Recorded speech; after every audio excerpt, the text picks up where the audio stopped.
అందరికీ ప్రభువైన యేసుక్రీస్తు నామంలో వందనాలు. బైబిల్ గ్రంథంలో ఒక అద్భుతమైన మాట మీకు చూపిస్తాను. ఒకసారి చూడండి. యెషయా గ్రంథం 38వ అధ్యాయము 18, 19 వచనాలు. పాతాళమునకు నీకు స్తుతి కలగదు, మృతి నీకు కృతజ్ఞతాస్తుతి చెల్లింపదు. సమాధిలోనికి దిగువారు నీ సత్యమును ఆశ్రయింపరు. సజీవులే కదా నిన్ను స్తుతించుదురు. ఈ దినమున నేను సజీవుడనై నిన్ను స్తుతించుచున్నాను.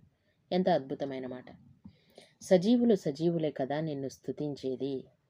మృతులకు ఈ అవకాశం లేదు కదా. ప్రియ సహోదరుడా, ఈరోజు నువ్వు సజీవుల లెక్కలో ఉన్నావు. మరి దేవుణ్ణి స్తుతించగలిగిన స్థితి నీకుందా?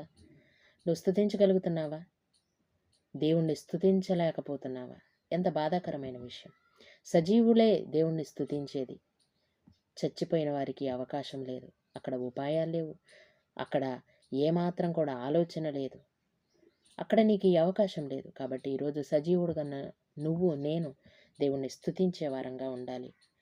స్తుతించబడే ధన్యత నీకు నాకు అనుగ్రహించబడింది. మరి ఈరోజు స్తుతించలేని స్థితిలో ఉంటే ఒకసారి పరీక్షించుకో. స్తుతించడానికి నీ మనసుని సిద్ధపరచుకో. అందరికీ వందనాలు.